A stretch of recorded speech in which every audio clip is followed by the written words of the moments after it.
And I want to actually point out here, subhanAllah, that everything about Laylat al-Qadr, from a visual perspective, falls into these two buckets.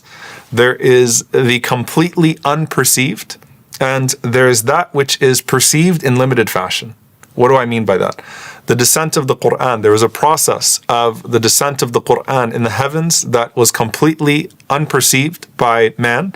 And then there is the descent of the Quran from the heavens to the earth to our Prophet ﷺ, which was perceived by others, but with limited ability, right? No one felt the full weight of the Quran except for the Prophet ﷺ. No one saw everything that was happening with the descent of the Quran, all of the angels coming with the Quran to the Prophet ﷺ. So when you're talking about the Quran, there is what's happening completely out of our perception, and then there is that which was perceived in the limited sense. When you think about the transfer of Qadr itself, the transfer of the divine decree, Laylatul Qadr, and we'll go into detail inshallah ta'ala with this, the decree comes from al-Lawh al-Mahfuz, right? So Allah Azza wa Jal decreed, and He wrote down His decree already in al-Lawh al-Mahfuz, in the preserved tablet. And then there is the transfer of that decree from al-Lawh al-Mahfuz to the scrolls of the angels. And then that descends to us.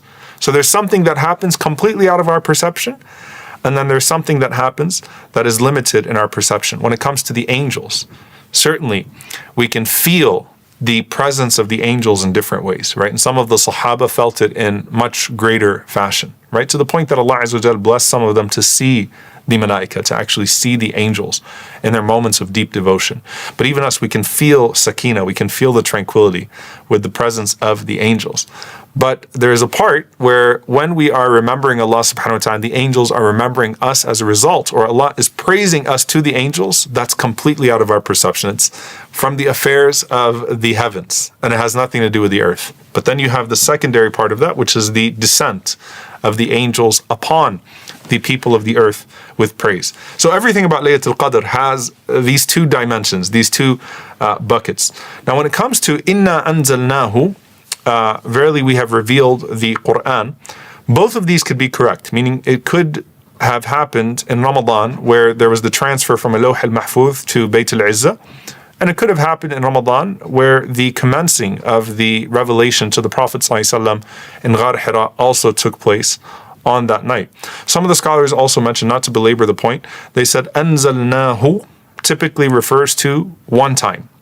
And we know that the descent from al-Lawh al-Mahfuz to Bayt al-Izzah was one time, but inna nahnu nazzalna dhikr, that verily we have revealed a dhikr, that takes place over time. And the revelation to the Prophet ﷺ, of course, was gradual, over 23 years, and not at a single time. So that's why the majority of the scholars, they say that Laylatul Qadr was the first revelation, the first descent, and it may have also been the second descent as well. So شهر رمضان الذي أنزل فيه القرآن إنا أنزلناه في ليلة القدر.